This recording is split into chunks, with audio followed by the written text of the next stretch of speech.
Hi guys, welcome back again sa ating YouTube channel. It's me, Rex Vlog.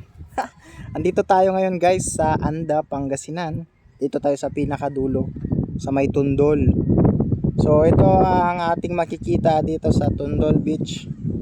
Tundol Beach. Dito sa Tundol, ayan. May mga puno-puno dito guys, oh. Nakita ko yan sa inyo guys. Ayan, puro puno yan ng niyog. Niyugan yan. Tapos ganyan siya. Ewan ko kung yan yung bundok ng Labrador. Ayan, kasi ito guys, oh, may makikita kayo dito. Ito yung napukor yan guys. Ayun, may mangingisda. Starring. Shout out kay kuya, oh. Tanghali daw. Tapos ito parang may maliit siyang isla-isla. Ayan. Masarap pumunta dyan guys. Ewan ko kung pwedeng mapuntahan yan na hindi na kailangang sumakay ng ganyan, no, balsa. Kung pwedeng magmula dito siguro sa kinatatayuan ko, kasi dito na part, oh, parang hanggang bewang lang naman siya. Malinaw, oh, malinaw. Parang hanggang bewang lang naman yung tubig niya. Baka pwede naman siguro na pupuntahan niya na hindi na kailangan. Pero parang malalim din. Ayan, parang malalim din siya guys. Baka kailangan mo talaga sumakay ng ganyan balsa. Ayan. So nagbabalsa si kuya, oh. Mga isda tong mga to.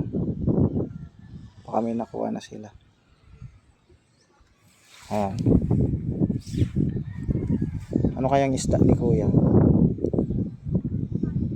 Isda ka kuya? Yeah. May benta kang isda? Wala daw. Ayan. Meron siyang styro. So, yan si kuya ay galing sa laot. Pumalaot siya.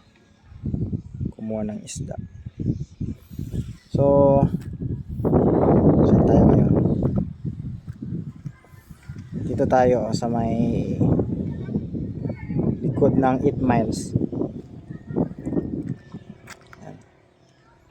8 miles yan.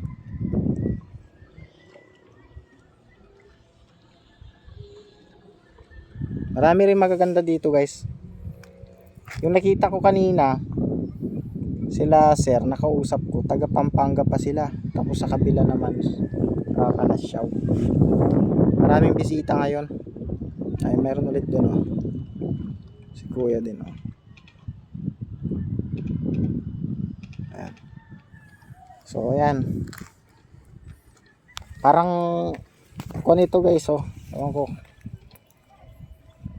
Kung may mga gustong sumakay dito, sila na pumupunta siguro.